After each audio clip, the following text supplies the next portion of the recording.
Hello friends, आज हम start करने वाले हैं यूनिट नंबर 4 मल्टीपल इंटीग्रल्स का लेक्चर नंबर 2।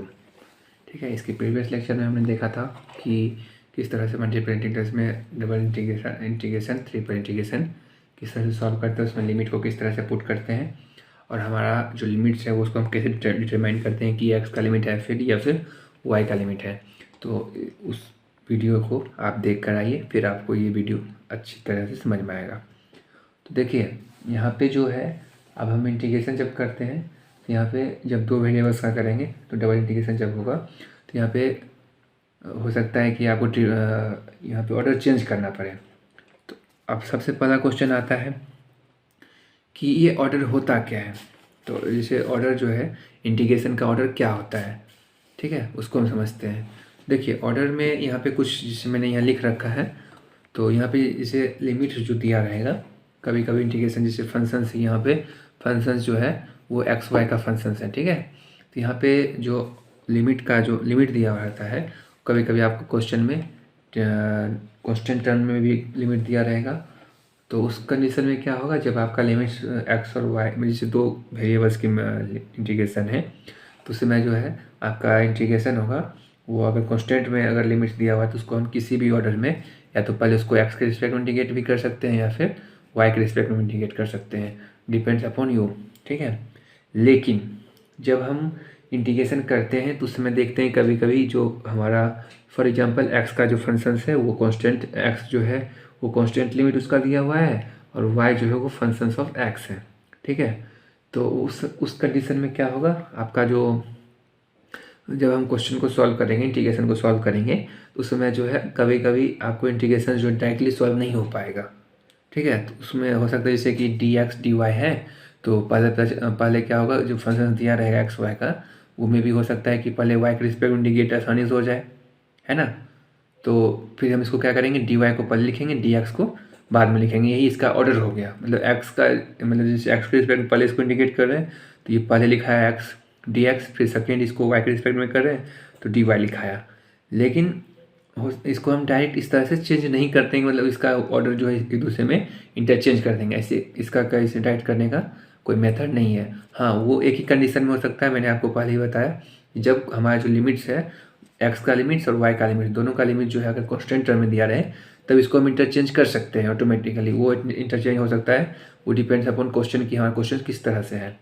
लेकिन जब लिमिट्स जो है वो एक्स का जो लिमिट है वो वाई के टर्म में दिया रहे, फंक्शंस ऑफ वाई हो, और जो वाई का लिमिट्स है वो एक्स का हो, मतलब कांस्टेंट हो, फॉर एग्जांपल कांस्टेंट हो, उस कंडीशन में हम क्या करेंगे, उसका अगर हम ये फंक्शंस है जो फंक्शन सॉल्व कभी कभी नहीं हो पाता है डायरेक्टली, तो चूंकि यहाँ पे पहले मान लीजिए यहाँ पे एक्स का लिमिट दिया रहेगा, इसको पहले एक्स के रिस्पेक्ट जिसे हम इंटीग्रेट करते हैं, तो अब यहाँ पे कोई फंक्शन दिया हुआ है वो डायरेक्ट सॉल्व नहीं हो पा रहा है, इसको हम क्या करेंगे, डी वाई को पहले इसको डी वाई के रिस्पेक्ट में देखेंगे करके, हो सकता है डी वाई के रिस्पेक्ट में पहले अच्छा से मतलब आसानी से हो जाए सॉल्व। तो डी वाई के रिस्पेक्ट में इसको इंटीग्रेट करेंगे, तो जब डी वाई के रिस्पेक्ट में इसको इंटीग्रेट करेंगे तो उस कंडीशन में क्या होगा, इसका लिमिट भी चेंज होगा, ठीक है। जैसे ये पहले एक्स का लिमिट था तो यहाँ पे पहले वाई का लिमिट आएगा, फिर यहाँ पे आपका एक्स का लिमिट चला जाएगा। तो अभी उसी ऑर्डर को चेंज किस तरह से करा जा सकता है उसको चलिए हम देखते हैं। तो देखिए जब इसको ये जो लिखा हुआ वही जो अभी मैंने आपको जितना भी बताया ये सब पूरा वही लिखा हुआ है, इसको आप अच्छा से समझ सकते हैं और इसका नोट्स जो आपको इसके डिस्क्रिप्शन में, वीडियो के डिस्क्रिप्शन में मिल जाएगा। जब देखिए इसको इस ऑर्डर जब हम ऑर्डर चेंज करते हैं तो उस समय हम जब इसका क्वेश्चन जब लगाएंगे तो आपको आसानी से समझ में आ जाएगा कि किस तरह से इसका इस क्वेश्चन का कहने का मतलब चेंज ऑफ ऑर्डर का मतलब क्या होता है। देखिए यहाँ पे जो हमारा सबसे पहला क्वेश्चन है वो कुछ इस प्रकार से है। क्वेश्चन ये कहता है, evaluate the integral integration 0 to infinity 0 to x, ठीक है, x e to exponential of minus x square d x d y by changing the order of integration. आप देखिए यहाँ पे जो हमारा क्वेश्चन है, क्वेश्चन में डायरेक्ट लिख दिया है कि आपको यहाँ पे चेंज ऑफ ऑर्डर की ऑर्डर जो है इंटीग्रेशन का चेंज करके तब इस क्वेश्चन को सॉल्व करना है। तो आप यहाँ पे आसानी से इसको सॉल्व कर सकते हैं, लेकिन कभी कभी क्वेश्चन में ऑर्डर जो है लिखा नहीं रहता है कि इंटीग्रेशन का ऑर्डर चेंज कीजिए, तो उस कंडीशन में क्या करना है कि आपको जो हमारा फंक्शंस दिया हुआ रहता है, जैसे ये फंक्शंस दिया रहेगा, इसको देखेंगे कि ये फंक्शन जो है इस कंडीशन में सॉल्व हो पा रहा है। तो कभी कभी होता है कि आसानी, जैसे यहाँ पे एक्स है, डी एक्स है, तो एक्स के रिस्पेक्ट में इंटीग्रेट नहीं हो पाएगा, है ना। तो उस कंडीशन में क्या करते हैं, इसको हम वाई के रिस्पेक्ट में करेंगे तो वाई के रिस्पेक्ट में हो सकता है मे भी जल्दी हो जाए। तो जब वो क्वेश्चन पे डिपेंड करता है, तो उस समय क्या करेंगे आपको, वो आप उस समय आप क्या कीजिएगा कि इसका ऑर्डर जो है चेंज कर दीजिएगा। तो जब ऑर्डर चेंज कीजिएगा तो लिमिट भी चेंज होगा। तो यहाँ पे देखिए जो लिमिट दिया हुआ है वो 0 to x है। ऑब्वियस सी बात है, ये फंक्शंस ऑफ x है, मतलब कि ये y का लिमिट्स है ना। मतलब y इक्वल टू 0 से x तक चला गया और ये आपका x का लिमिट हो गया, ठीक है। तो यहाँ पे जो हमारा फंक्शंस दिया हुआ था और यहाँ पे जो लिमिट्स दिया हुआ था, सबसे पहले तो हम जो लिमिट्स दिया हुआ उसको हमने लिख दिया यहाँ पे। जो हमारा लिमिट्स है वो y जो है वो 0 से x तक जा रहा है, मतलब y equal to 0 and y equal to x, ये इसका लोअर लिमिट हो गया, ये आपका अपर लिमिट हो गया। और यहाँ पे x equal to 0, x equal to infinity, ये आपका लिमिट्स हो गया, ठीक है। अपर लिमिट्स और लोअर लिमिट्स हो गया। देखिए अब इस लिमिट्स के कॉरस्पॉन्डिंग जो है हमें यहाँ पे ग्राफ में इसका डायग्राम, मतलब कोऑर्डिनेट एक्सिस पे इसका हम डायग्राम बनाएंगे। इसका ग्राफ पे बनाएंगे किस तरह से, देखिए यहाँ पे y इक्वल टू 0 का मतलब क्या हो गया, x एक्सिस, ठीक है, x एक्सिस हो गया। और y इक्वल टू x जो है आपका ये हो गया, उसका जो आपका ये ग्राफ ये हो गया, इसका कर्व, इस कर्व का, इस y इक्वल टू एक्स का जो ग्राफ है वो कुछ इस प्रकार से होगा। और यहाँ पे x इक्वल टू 0 मतलब कि y एक्सिस, ठीक है। और यहाँ पे x इक्वल टू इन्फिनिटी, मतलब कि कर्व जो है इसकी इस तरफ जो है बढ़ते जा रहा है, मतलब कर्व जो है x के कोरस्पॉन्डिंग, जो x एक्सिस के कोरस्पॉन्डिंग भी इन्फिनिटी तक जा रहा है और x एक्सिस के कोरस्पॉन्डिंग भी इन्फिनिटी तक जा रहा है। और यहाँ पे एक चीज़ देख लीजिए, ये जो है आपका, ये जो है जो कर्व है ये y इक्वल टू एक्स है, मतलब स्ट्रेट लाइन का कर्व है, ठीक है, स्ट्रेट लाइन है, स्ट्रेट लाइन का इक्वेशन है। तो यहाँ पे देखिए आपको यहाँ पे क्या करना है, y का लिमिट तो पहले से दिया हुआ था और x का लिमिट जो है वो भी दिया हुआ है। तो x का लिमिट कांस्टेंट टर्म में दिया हुआ है, इसका मतलब हमको यहाँ पे ऑर्डर चेंज करना है तो इसका लिमिट भी चेंज करना होगा। तो यहाँ पे हम क्या करेंगे, अब यहाँ पे y का लिमिट जो है हमें कांस्टेंट टर्म में देना होगा, y का लिमिट हमें कांस्टेंट टर्म में देना होगा। इसका मतलब क्या हो गया कि हम यहाँ पे y का कांस्टेंट टर्म में इसका लिमिट्स को देखेंगे। तो y का वैल्यू कहाँ से कहाँ तक जा रहा है, देखिए ये आपका y एक्सिस है और ये आपका y इक्वल टू एक्स है। तो यहाँ पे देखिए x जो है इन्फिनिटी तक जा रहा है, तो कुछ ग्राफ जो है कुछ इस प्रकार से आपको इस रीजन का इंटीग्रेशन निकालना, फाइंड आउट करना है, ठीक है। तो यहाँ पे देखिए y जो वो y का जो लिमिट है वो कहाँ से कहाँ तक जा रहा है, 0 से इन्फिनिटी तक चला जाएगा, ठीक है। तो आपका यहाँ पे देखिए y का जो लिमिट्स है वो 0 से इन्फिनिटी तक चला गया, मतलब कि जो यहाँ पे x का जो कांस्टेंट था लिमिट वो यहाँ पे y का हो गया। आप देखिए x का लिमिट, तो x का लोअर लिमिट और x का अपर लिमिट। तो x का लोअर लिमिट जो है x कहाँ से शुरू हो रहा है, x इक्वल टू वाई से शुरू हो रहा है, तो x इक्वल टू वाई से हो गया और ये कहाँ तक जा रहा है, इन्फिनिटी तक जा रहा है। ये जो x का है ये x एक्सिस हो गया, x एक्सिस कहाँ तक जा रहा है आपका, इन्फिनिटी तक जा रहा है। तो ये इस प्रकार से आपको ये जो है इसका लिमिट हम यहाँ पे चेंज कर दिए। आप चूँकि यहाँ पे डी एक्स डी वाई था तो यहाँ पे डी वाई डी एक्स हमने लिख दिया। देखिए यहाँ तक आपको समझ में आ गया होगा, हमने कुछ नहीं किया, सिंपल सा है। इसका जो भी लिमिट्स था लिमिट्स हमने यहाँ पे लिखा, लिमिट्स के कोरस्पॉन्डिंग हमने यहाँ पे इसका ग्राफ स्केच किया। फिर उसके बाद ग्राफ स्केच करने के बाद हम इसका लिमिट्स को देखें। तो चूँकि हमारा क्वेश्चन में पहले ही बोल दिया इसका लिमिट्स, इसका ऑर्डर जो है चेंज करना है, तो जो हमारा कॉन्स्टेंट टर्म में जो लिमिट्स दिया हुआ था उसको हम क्या किए, जैसे y का यहाँ पे कॉन्स्टेंट लिमिट दिया होता था, हम इसको x का मतलब लिमिट जो है चेंज करना होता है, चूँकि ऑर्डर में आपको मैंने पहले ही बता दिया है। तो यहाँ पे हमने अब यहाँ पे क्या किए, हम जो हमारा y का जो वेरिएबल्स टर्म में लिमिट दिया हुआ था, हम यहाँ पे x का वेरिएबल्स टर्म में लिमिट्स निकाल दिए और जो x का कॉन्स्टेंट टर्म में था उसको हम यहाँ पे y के कॉन्स्टेंट टर्म में इसका हम लिमिट्स पुट कर दिए। तो किसकी कैसे किए, इस ग्राफ की मदद से, ठीक है, इस डायग्राम की मदद से। अब देखिए तो यहाँ तक आपको समझ में आ गया। अब यहाँ पे देखिए इसमें इस पूरे इक्वेशन में इस जो भी हमारा फंक्शंस है, फंक्शंस में हम क्या किए, थोड़ा सा चेंज किए। तो फंक्शन में देखिए, फंक्शंस में चेंज क्यों किए, ताकि हमारा फंक्शन जो है आसानी से सॉल्व हो जाए। अब चूँकि हमको यहाँ पे ये x का लिमिट्स है तो हमको यहाँ पे x का लिमिट्स कहाँ से, y से इन्फिनिटी तक जा रहा है, ठीक है। तो हम इसको क्या करेंगे, सबसे पहले इसको x के रिस्पेक्ट में इंटीग्रेट करेंगे, ठीक है। x के रिस्पेक्ट में इंटीग्रेट करेंगे तो यहाँ पे आपको जो है एक्स के रिस्पेक्ट इस पूरे फंक्शन को इंटीग्रेट करने के लिए आपको क्या करना है, आई मतलब जो इंटीग्रेशन बाय पार्ट्स जो है वो भी लगा सकते हैं। नहीं तो एक छोटा सा इसमें मैंने चेंजेस किया है कि इसको -y/2 से मल्टीप्लाई और यहाँ पे देखिए -y/2 से मल्टीप्लाई किया है और यहाँ पे -2y/y से इसको इस पूरे फंक्शंस को मैंने मल्टीप्लाई कर दिया। मतलब कि यहाँ पे इसको मैंने -y/2 से मल्टीप्लाई किया और यहाँ पे भी मैंने इसको -2y/2 से इसको मल्टीप्लाई कर दिया। देखिए मल्टीप्लाई करने से तो कोई चेंज नहीं आया क्योंकि ये कट जाएगा और इससे ये कट जाएगा, तो इसमें कोई चेंज नहीं आया। ये चेंज मैंने इसलिए किया ताकि हमारा क्वेश्चन जो है आसानी से सॉल्व हो सके। तो देखिए अब ये जो है क्या पूरा इक्वेशन बन जाएगा आपका 0 to ∞, ठीक है, और फिर हो जाएगा आपका यहाँ पे आपका हो जाएगा x = y to t ∞ -y/2 × dt। अब देखिए यहाँ पे मैं लिमिट चेंज नहीं कर रहा हूँ अभी t के करस्पॉन्डिंग, क्योंकि हमारा जो फाइनल आंसर आएगा वो आपको समझ में आ जाएगा हम क्यों यहाँ पे चेंज नहीं किए हैं। देखिए तो यहाँ पे आपको 0 से ∞ हो गया, ठीक है। आप यहाँ पे -y/2 तो कॉन्स्टेंट के रूप में एज ट्रीट होगा, तो इसको हम एज निकाल लेंगे।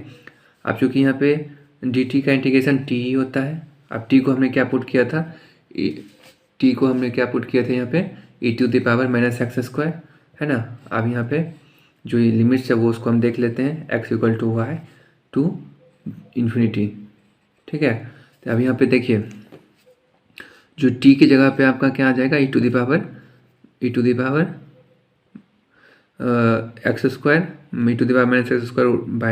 y हो जाएगा। तो ये आपका -y/2 हो गया 0 to ∞, और e⁻−x² y हो जाएगा, है ना।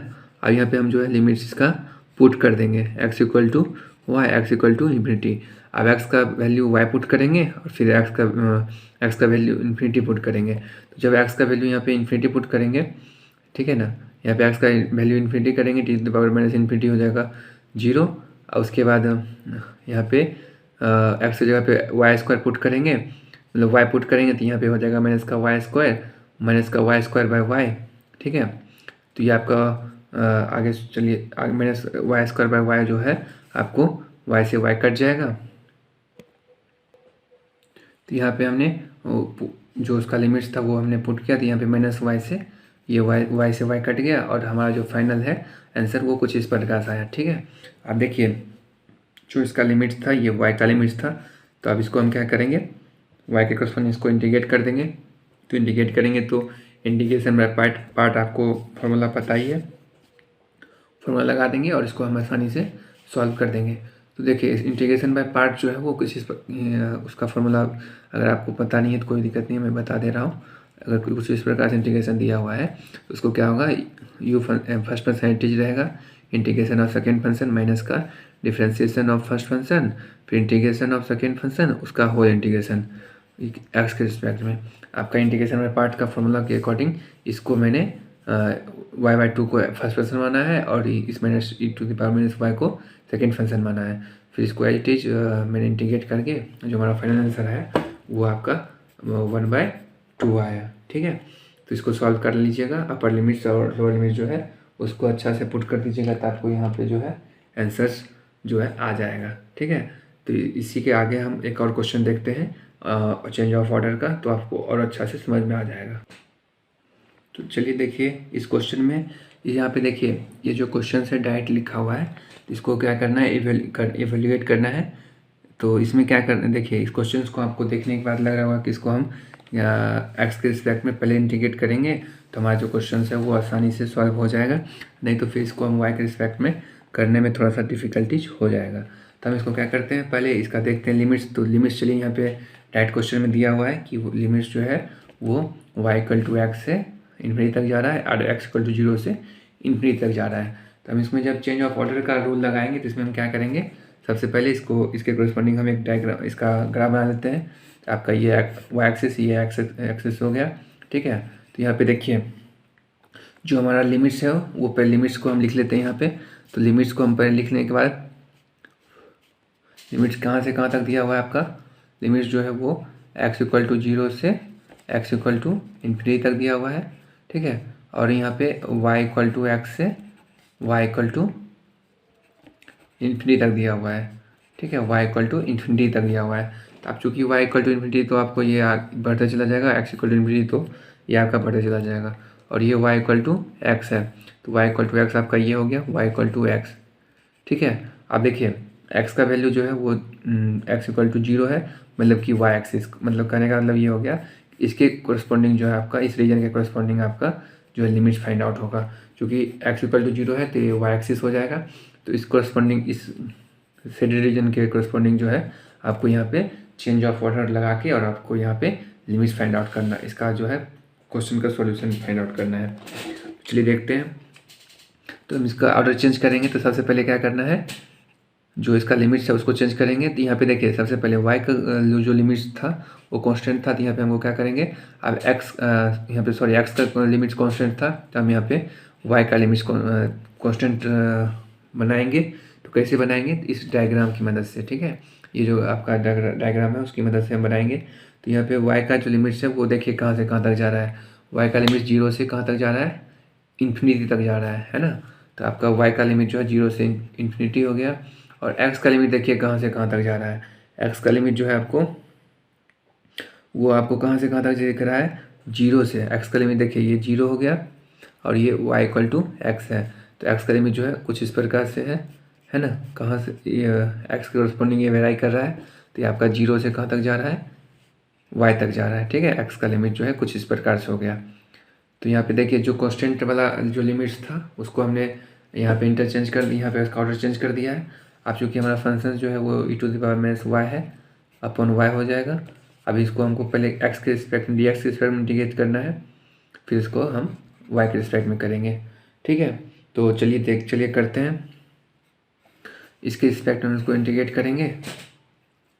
तो इसमें हम क्या करते हैं, एक्स के रिस्पेक्ट में इसको इंटीग्रेट करते हैं।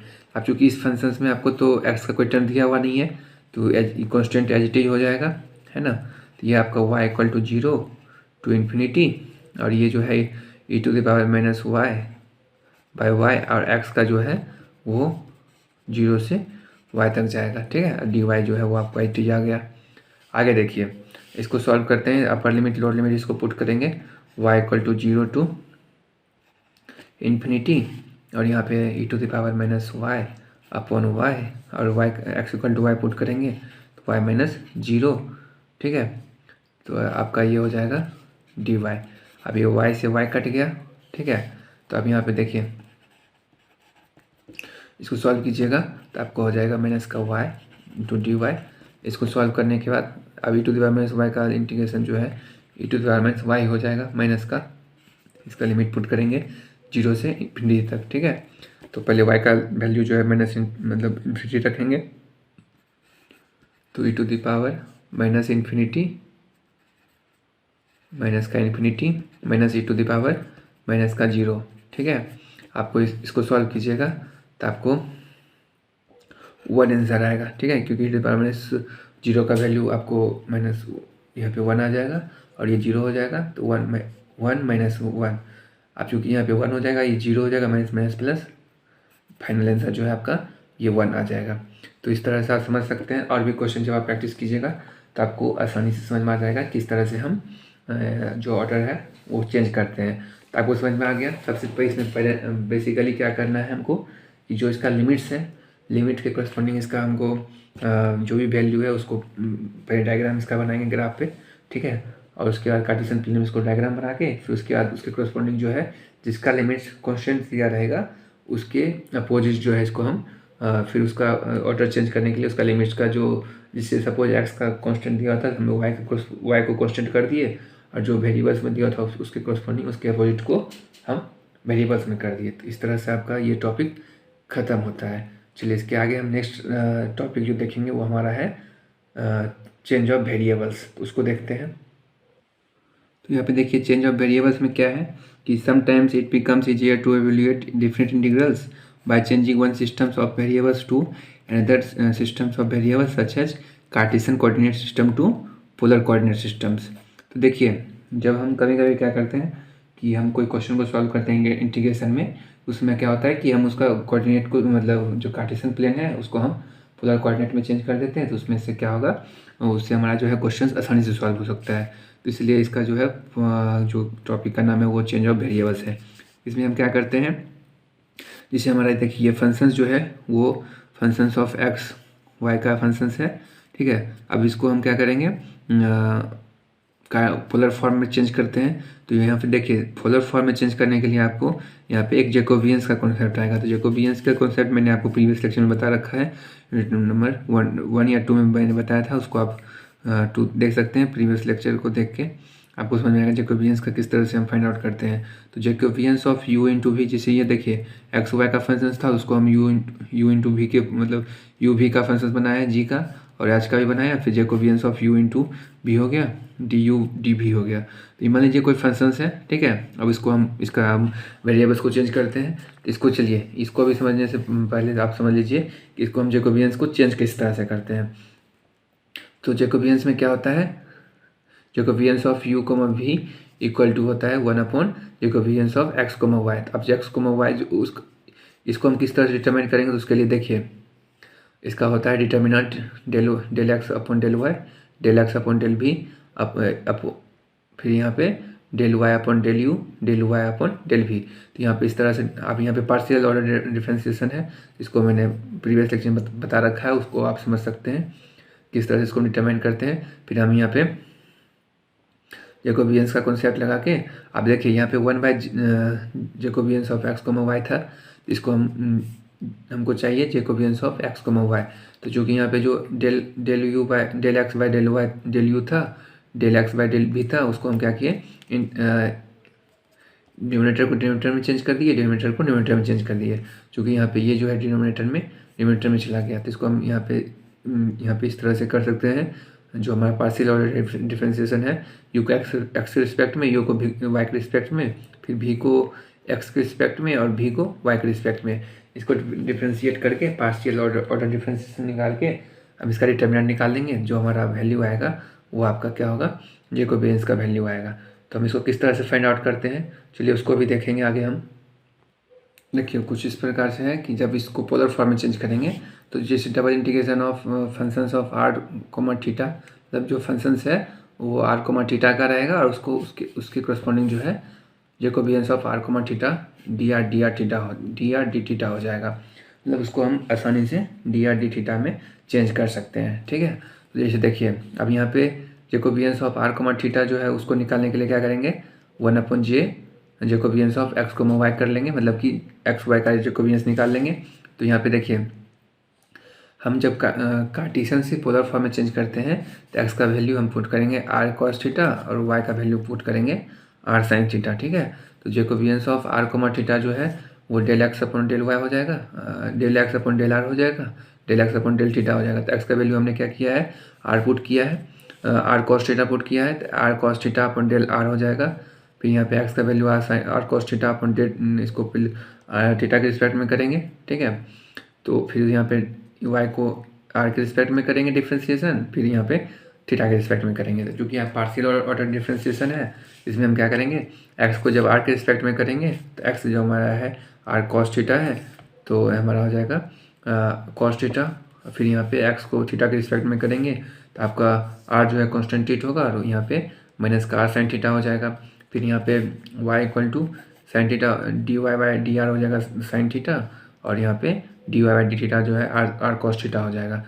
इसका डिटर्मिनेंट निकालेंगे तो लास्ट में हमारा जो फाइनल आंसर आएगा वो कुछ इस प्रकार से आएगा कि Jacobians of r comma theta जो है वो आर के बराबर होता है, ठीक है।